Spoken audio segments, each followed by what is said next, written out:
അസ്സലാമു അലൈക്കും വറഹ്മത്തുള്ളാഹി വബറകാതുഹു. ബിസ്മില്ലാഹിർ റഹ്മാനിർ റഹീം. അൽഹംദുലില്ലാഹി റബ്ബിൽ ആലമീൻ. വസ്സലാത്തു വസ്സലാമു അലാ അഷ്റഫിൽ അംബിയാഇ വൽ മുർസലീൻ വഅലാ ആലിഹി വസ്വഹാബിഹി വമൻ തബിഅഹും ബിഇഹ്സാനിൻ ഇലാ യൗമിദ്ദീൻ. അമ്മാ ബഅദ്. സ്റ്റേജിലും സദസ്സിലും സന്നിഹിതരായ ബഹുമാന്യരായ പണ്ഡിതന്മാരെ, നേതാക്കളെ, ഈ സമാപന സെഷനിൽ അധ്യക്ഷത വഹിക്കുന്ന പ്രിയങ്കരനായ പണ്ഡിതൻ എം നദവി, സഹോദരന്മാരെ, സഹോദരികളെ, കേരള ജംഇയ്യത്തുൽ ഉലമയുടെ ഈറ്റില്ലവും പോറ്റില്ലവുമായ ഈ പുളിക്കൽ വെച്ച് കേരള ജംഇയ്യത്തുൽ ഉലമയുടെ ആഭിമുഖ്യത്തിൽ അതിൻ്റെ 100-ാം വാർഷികത്തോടനുബന്ധിച്ച് നമ്മുടെ ഷഹാദത്ത് കലിമയുടെ 2ാമത്തെ പ്രഖ്യാപനമായ മുഹമ്മദുർ റസൂലുള്ള അവലംബമാക്കിക്കൊണ്ട് ഇന്ന് രാവിലെ മുതൽ നടന്നു വന്ന പ്രബന്ധാവതരണങ്ങൾ ഉച്ചയ്ക്ക് ശേഷമുള്ള 3 കേൾക്കാനേ എനിക്ക് സാധിച്ചിട്ടുള്ളൂ. അത് ആ വിഷയങ്ങൾ ഓരോന്നും എടുത്ത് നമ്മൾ പരിശോധിച്ച് നോക്കിയാൽ ഹദീസ് എന്താണ് എന്നും അതിനോടുള്ള സമീപനം എങ്ങനെയായിരിക്കണമെന്നും വളരെ കൃത്യമായി നമുക്ക് പഠിപ്പിച്ചു തരുന്ന വിഷയങ്ങളാണ് ഇവിടെ സെലക്ട് ചെയ്ത് അവതരിപ്പിച്ചത് മുഴുവൻ. തീർച്ചയായും ഇതിൽ ആദ്യന്തം പങ്കെടുത്തവർക്ക് വ്യക്തമായ ഒരു ചിത്രം, പ്രത്യേകിച്ച് ഇന്നത്തെ സാഹചര്യത്തിൽ ലഭിച്ചിട്ടുണ്ടാകും എന്ന കാര്യത്തിൽ സംശയമില്ല. എനിക്ക് കേരള ജംഇയ്യത്തുൽ ഉലമയുടെ സെക്രട്ടറി ഉൾപ്പെടെയുള്ള ഈ സദസ്സിൽ പറയാനുള്ളത്, ഇത് ഇനിയും 1-2 സ്ഥലങ്ങളിൽ കൂടി ഈ ഹദീസുമായി ബന്ധപ്പെട്ട ചർച്ച കേരളത്തിലെ മറ്റ് 1-2 സ്ഥലങ്ങൾ കൂടി തിരഞ്ഞെടുത്ത് നടത്താൻ ശ്രമിക്കണം എന്നാണ്. നമ്മുടെ ഈ വാർഷിക സമാപനത്തിന് മുമ്പ് കഴിയുമോ ഇല്ലേ എന്നുള്ളത് വേറൊരു കാര്യം.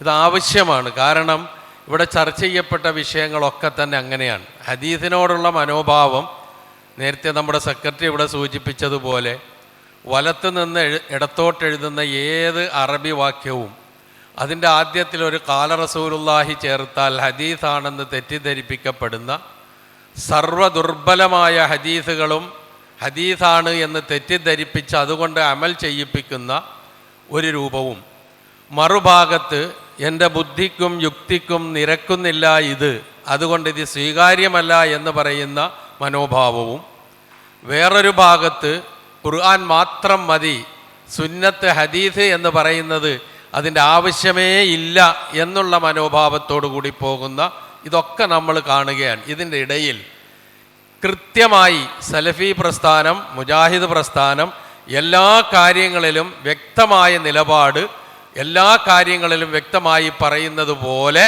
ഹദീസിൻ്റെ വിഷയത്തിലും കൃത്യമായി ബോധിപ്പിച്ചു കൊണ്ടുപോകുന്ന ഒരു മഹാസംരംഭമായി ഇതിനെ നാം വിലയിരുത്തേണ്ടതുണ്ട്. അതുകൊണ്ടാണ് ഞാൻ സൂചിപ്പിച്ചത് ഇത് തുടരണം എന്നൊരഭിപ്രായം വെച്ചത്. നമ്മൾ 1924 കേരള ജംഇയ്യത്തുൽ ഉലമ രൂപം കൊണ്ടത്. 100 വർഷമായി. പല പരിപാടികൾ ഇതുമായി ബന്ധപ്പെടുത്തി നമ്മൾ നടത്തിക്കൊണ്ടിരിക്കുന്നുണ്ട്, നടന്നുകൊണ്ടിരിക്കുകയും ചെയ്യുന്നുണ്ട്. പ്രത്യേകിച്ച് ഇസ്ലാഹി കേരളം അള്ളാഹുവിൻ്റെ അപാരമായ അനുഗ്രഹത്താൽ ചടുലമായ പ്രവർത്തനങ്ങളോടെ സജീവമായി മുന്നേറിക്കൊണ്ടിരിക്കുകയാണ്.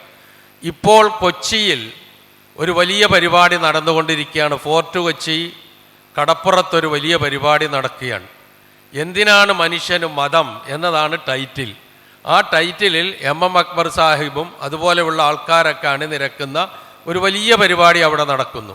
ഇന്നലെ നമ്മുടെ മുതലക്കുളം മൈതാനിയിൽ വളരെ ശ്രദ്ധേയമായ ഈ നാസ്തികതയ്ക്കെതിരെ, നിരീശ്വരവാദത്തിനെതിരെ തലമുറയെ ബോധവൽക്കരിക്കുന്ന വലിയൊരു പരിപാടി, അതുപോലെ തന്നെ വിവിധങ്ങളായ പരിപാടികൾ കൊണ്ട് മുഖരിതമാണ് ഇസ്ലാഹി കേരളം.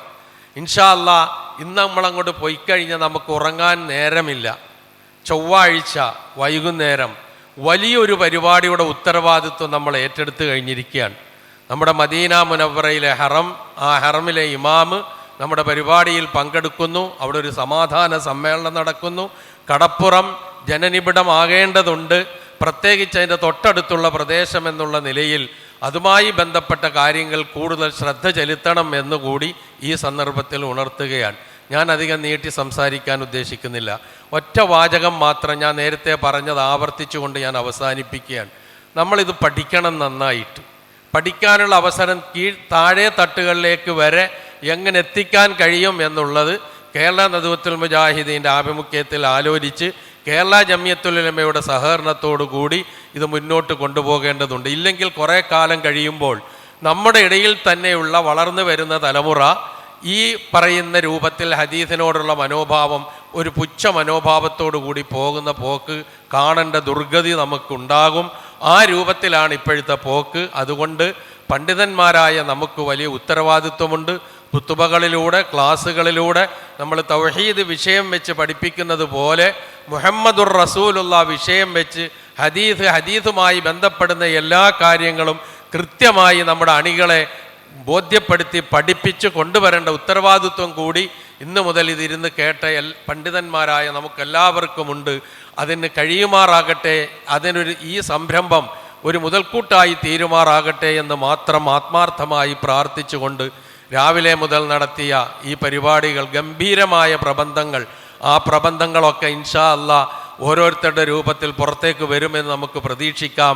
ആ നിലയിൽ ആ പ്രബന്ധങ്ങൾ കീഴ്ഘടകങ്ങളിലേക്ക് ലഭ്യമാക്കുന്ന കാര്യങ്ങൾ കൂടി ആലോചിച്ചുകൊണ്ട് ഒരിക്കൽ കൂടി ഈ നമ്മുടെ കേരള ജമിയത്തുൽ ഉലമയുടെ എല്ലാമായ ഈ സ്ഥലത്ത് വെച്ച് പുളിക്കൽ നിവാസികളായ ആൾക്കാർ കൈയോട് ചേർത്ത് പിടിച്ച ഈ പരിപാടി അവർക്കും അള്ളാഹു അർഹമായ പ്രതിഫലം നൽകട്ടെ എന്ന് ആത്മാർത്ഥമായി പ്രാർത്ഥിച്ചുകൊണ്ട് ഇതിൻ്റെ ഈ സമാപന സെഷൻ ബിസ്മില്ലാഹിർ റഹ്മാനിർ റഹീം എന്ന് പറഞ്ഞ് ഉദ്ഘാടനം ചെയ്തതായി അറിയിച്ചുകൊണ്ട് റബ്ബന തഖബ്ബൽ മിന്നാ ഇന്നക അന്തസ് സമീഉൽ അലീം വതുബ് അലൈനാ ഇന്നക അന്തത് തവ്വാബുർ റഹീം. വസ്സലാമു അലൈക്കും വറഹ്മത്തുള്ളാഹി വബറകാതുഹു.